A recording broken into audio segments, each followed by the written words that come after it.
Before we begin this podcast, please be advised that the following episode contains language that some listeners may find offensive and inappropriate. The opinions expressed by the host and guests are their own and do not reflect the views of the podcast producers. Listener discretion is advised. Welcome back to this episode on Crystal Denson and the harrowing journey of abuse and suffering that has followed her throughout her life. When we left off, Crystal shared the painful details of her childhood, growing up under the abuse of her stepfather, facing an early pregnancy and marriage at just 15 years old, and the disturbing control River had over every aspect of her life. In today's episode, we continue tracing the steps of Crystal's story, leading up to the tragic and horrifying death of River Williams on this episode of Voices of a Killer. What do you think about the victim, River, now that he's gone? I think he's a man that I loved very much, and this isn't the way I wanted it to end. I miss him, but I also know that it's not my fault that I was in these positions. It was, but it wasn't, and I just hope I can find forgiveness at some point. Sure. It's got to be an interesting story. So that day, though, that this occurred, were you able to actually get out of the house and go somewhere? Or did this all occur at the house? No, it occurred at the house, but see, okay, he had a gun, and I was cornered in this little tiny bathroom that is smaller than most of cells, and I got scared and I panicked, and I fought him for the gun. And hold on, he locked you in the bathroom? Is that what you're saying? He blocked me in the bathroom where I couldn't get out. And he had a gun, or you had the gun? He had the gun. What was he saying? He was going to shoot you? He was saying he was going to kill us, and I wasn't leaving him like his wife did. And I don't. Did you believe that he might do that? Yes, I was absolutely believe it. Yeah. It sounds like you did really have a very difficult situation with this guy. I couldn't imagine. It seems like you would have gotten help to just move your stuff out, ask a family member or something like that. You didn't try to do that? I don't have family members that still speak to me other than my mother.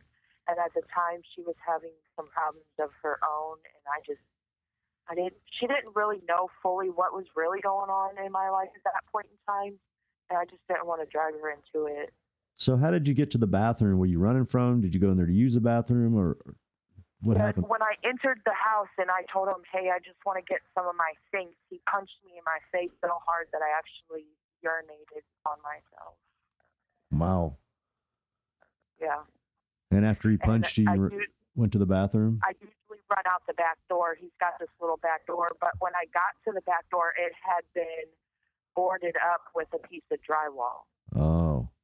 So you just took off in the bathroom? I didn't know where to go from there. There's no way out. No, I get it. But that's where you went, the bathroom, and shut the door? There was no door. I wasn't allowed to have a door on the bathroom. So whenever you went in the bathroom, he just shows up at the doorway with the gun? Yes. And does he stop at the threshold, or he just comes right in there and to get you? He was coming at me. Uh-huh. And I panicked. I just panicked. Whenever he came at you, just so we could go step by step, whenever he came at you, did you decide, this is it, I got to defend myself, and you just took off after him too and started fighting, or yes. Is that what you did? That's absolutely, yes, absolutely. Where did you hit him first? Did you punch, slap? He has a weak leg right by his knee, and I couldn't think of anything else to do, and he's very tall, so I hit him in his knee, and it dropped him down. And I snatched it, and he stood up, and when he stood up, I screamed no, and the gun was a broken gun. The gun he had was a broken gun? Yeah, it didn't have the gun specialist told me it didn't have no firing pin, and the clip wouldn't stay on, so they don't even know how it fired. A firing pin? Maybe it was like something wrong with the firing pin, but if it didn't have one, that's, I would say, impossible, right?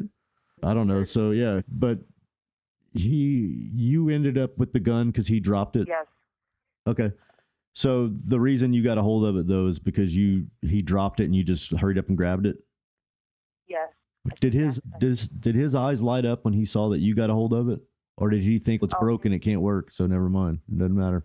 I didn't even notice that it was broken, and he just looked at me and curled both his fists and took a step, and I jumped and screamed no, and when I did it just fired off. You shot him? Where did you shoot him at? He was shot in the head. You shot him in the head. Did you have it up with your arms extended when you did it? Or did you have it to your side and just shot as he came at you? I had it up. Yeah.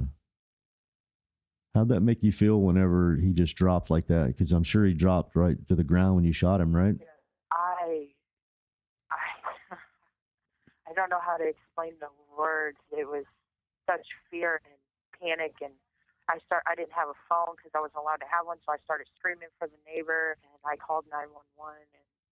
So I'm going to tell you right now, I don't know why the fuck the state of Missouri gave you anything. I don't either. It just shows you that this is why I just believe everything you said, really. Do they think that you weren't defending yourself? You literally got manslaughter non-violent. We just want to put you in prison, but what the fuck is up, state of Missouri? Jesus Christ. Yeah. Are you not pissed off? I am pissed off because, my mom really needs me out there. Yeah. Really bad. Fuck your freedom, man. I lost my freedom and I lost everything. You know why you went to prison? I'm going to tell you right now. You ready? Because you're poor and you were on meth. Yes. That's it. I truly believe that. You're poor and you're on meth. Crystal's relationship with River was a painful and controlling one. Isolated and with no one to turn to, Crystal found herself trapped in a dangerous dynamic. River's manipulation deepened over time. He dictated her every move, even going as far as to block the front door when she attempted to leave. While collecting her belongings, she was confronted by River. He cornered her in the bathroom, punched her in the face, and threatened her with a gun. In a quick thinking action, she struck him on his knee, causing him to drop the gun to the floor. Crystal then did what anyone in her situation would. She protected herself. In cases like Crystal's, prejudice and first impressions carry a heavier impact on a person's case than the crime itself. Crystal was a lower class, high school dropout who had existing issues with drug use. In the eyes of the law, she was a classic criminal who deserved to be behind bars irrespective of the crime she committed. One fact that Crystal brought up was the state of the gun. The weapons specialist who was assigned to the case mentioned that the firing pin was either damaged or non-existent, and that the magazine was broken and would not stay in place. It is unclear whether the gun was in working condition before the fight broke out, but one thing is for certain, there was a bullet in the chamber. Now, did this happen when River dropped the gun during the fight? Or was the gun just a scare tactic used by River, but in a freak accident, it fired? Crystal tells us more after the break.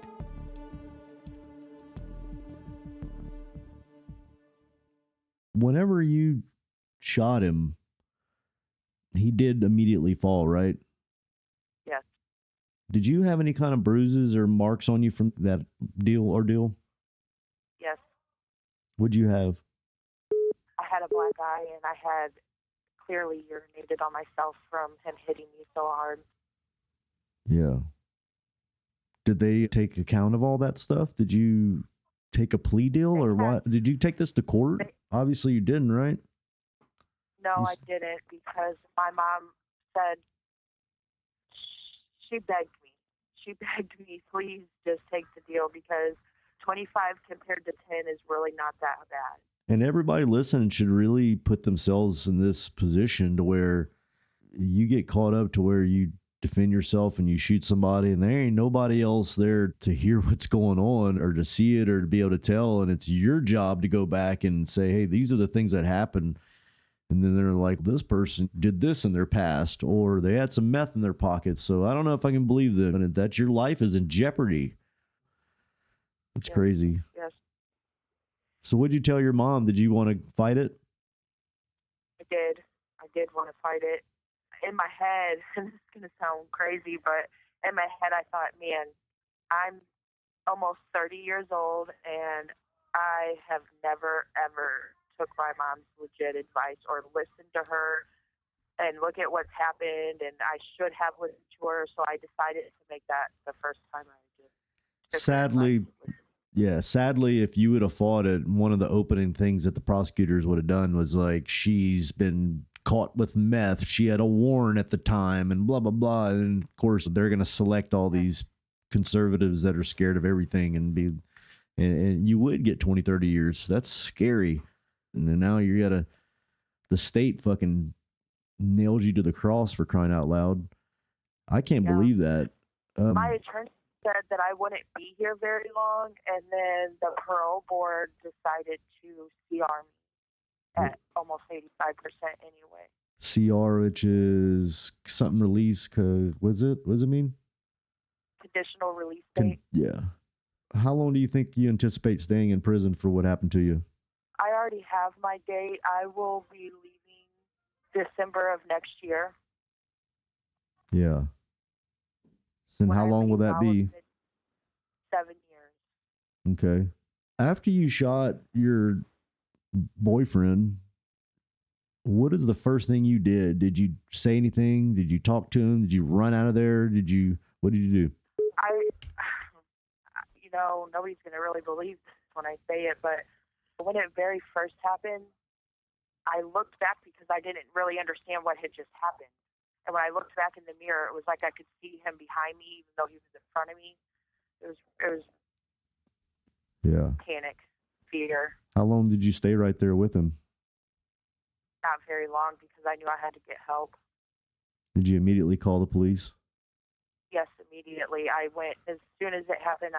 And that's the right. Yeah, and so if you would have told me, if you would have told me that you left and then they had to come find you and all that, even though that doesn't mean you're guilty, it does make it even worse. But you did the right thing. You called right after it happened, which a lot of people don't. I called right after it happened, and I went down to a friend's house to smoke a cigarette because I couldn't sit there anymore. Sure, you just killed somebody that you care about. Yes, and I like I said, panic sets in, and you're not really acting on common sense anymore. You're acting on fear and panic. And sure, that's a big deal. I feel sorry for you, Crystal, for what happened. Yeah, thank you. It's unfortunate for everybody, but did his family, were they mad at you? No, they knew how he was. His dad didn't even show up. His dad didn't go to his wake or the gathering that they had for his ashes, and he was very abusive to his dad also. The advice Crystal received from her mother was perhaps the most pivotal moment in her case. Faced with overwhelming pressure and the uncertainty of a trial, Crystal was encouraged to accept a plea deal that would put her behind bars for 10 years instead of risking a potential 20-year sentence. Her mother, understandably terrified of the possibility that Crystal might spend decades in prison, urged her to take what seemed like the safer option. But in doing so, Crystal's fate was sealed.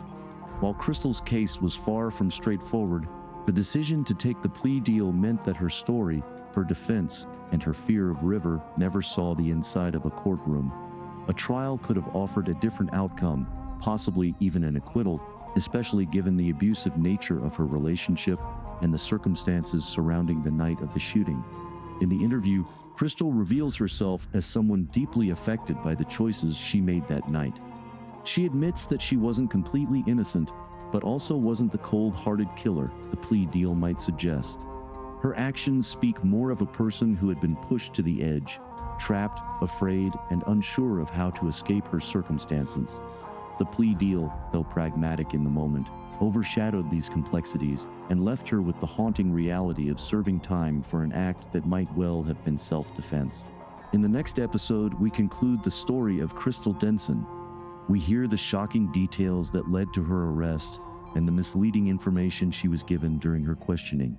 So, what sealed her fate? What took this act of self-defense and turned it into murder? Find out the truth behind River's last breath on the next episode of Voices of a Killer.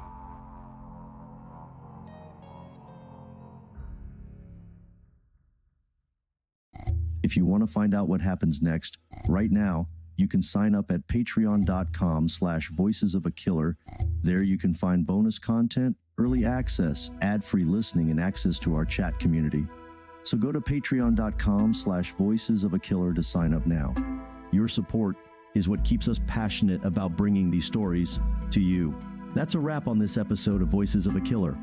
A big shout out to Sonic Futures, who handled the production, audio editing, music licensing, and promotion of this podcast. If you want to hear more episodes like this one, make sure to visit our website at voicesofakiller.com. There you can find previous episodes, transcripts, and additional information about the podcast. Lastly, if you enjoyed this episode, please consider leaving us a review on Spotify, Apple Podcasts, or wherever you get your podcasts. Your feedback helps us improve and reach new listeners. Thank you for your support, and we can't wait to share more stories with you in the future. Thank you for tuning in. I'm your host, Toby, and we'll see you next time on Voices of a Killer.